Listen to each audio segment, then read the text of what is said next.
જ્ઞાન પ્રકાશ સ્વામીએ વીરપુરના જલારામ બાપા વિશે કરેલી ટિપ્પણીનો મામલો. સ્વામીએ કરેલા બાપા વિશે ટિપ્પણીને લઈને રઘુવંશી સમાજ લાલગુમ. રઘુવંશી સમાજ દ્વારા સ્વામીએ કરેલી ટિપ્પણીને લઈને વિરોધ કરવામાં આવ્યો. ઉપલેટામાં લોહાણા મહાજન દ્વારા જ્ઞાન પ્રકાશ વિરુદ્ધ કાર્યવાહી કરવા આપ્યું આવેદનપત્ર. સ્વામીઓ દ્વારા અવારનવાર દેવી દેવતા વિરુદ્ધ ટિપ્પણી કરીને બફાટ કરવામાં આવે છે, છતાં પણ કોઈ પણ પગલાં લેવામાં આવતા નથી. ત્યારે અમરોલીના સ્વામી જ્ઞાન પ્રકાશ દ્વારા જલારામ બાપા વિશે કરેલા બફાટને લઈને લોહાણા મહાજન તેમજ સમસ્ત બાપાના ભક્તોની લાગણી દુભાઈ હતી. ત્યારે જ્ઞાન પ્રકાશ સ્વામી વિરુદ્ધ માનસિક ત્રાસ આપવાની સહિતની કલમો ઉમેરીને ગુનો નોંધવા સમસ્ત ઉપલેટા લોહાણા મહાજન દ્વારા મામલતદારને આવેદનપત્ર આપવામાં આવ્યું. નીલુભાઈ ગોંદિયા, ઉપલેટા. જય જલારામ.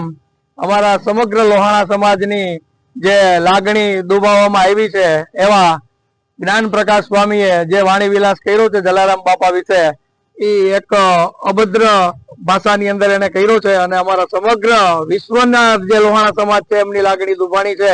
તો અમારા બધા વતી એવી એક માગણી છે કે જ્ઞાન પ્રકાશ સ્વામી વીરપુર આવી અને માફી માંગે અને અમારા સમગ્ર લોહાણા સમાજ વતી એમને એમ થાય કે ના, શબ્દ મેં ખોટા વાપર્યા છે.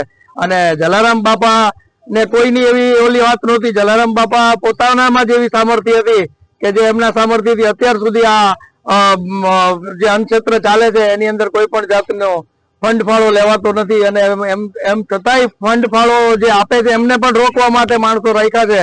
તો અમારા સમગ્ર સમાજની જે લાગણી દુભાણી છે એ માટે જ્ઞાન પ્રકાશ સ્વામી વીરપુર તાત્કાલિક આવી અને માફી માંગે. હું પણ સ્વામિનારાયણ સંપ્રદાયનો હરિભક્ત છું, પણ હું એટલું જ કહેવા માંગુ છું કે કોઈ પણ સ્વામીએ પોતાની લીટી મોટી કરવા કરતા પોતાની બીજાની લીટી ઓલી નાની ન કરે અને એટલું ધ્યાન રાખે અને કાયમીને માટે કોઈ પણ દેવી દેવતાઓ માટે અભદ્ર વાણી વિલાસ ન કરે એવી મારી વિનંતી છે. જય જલારામ.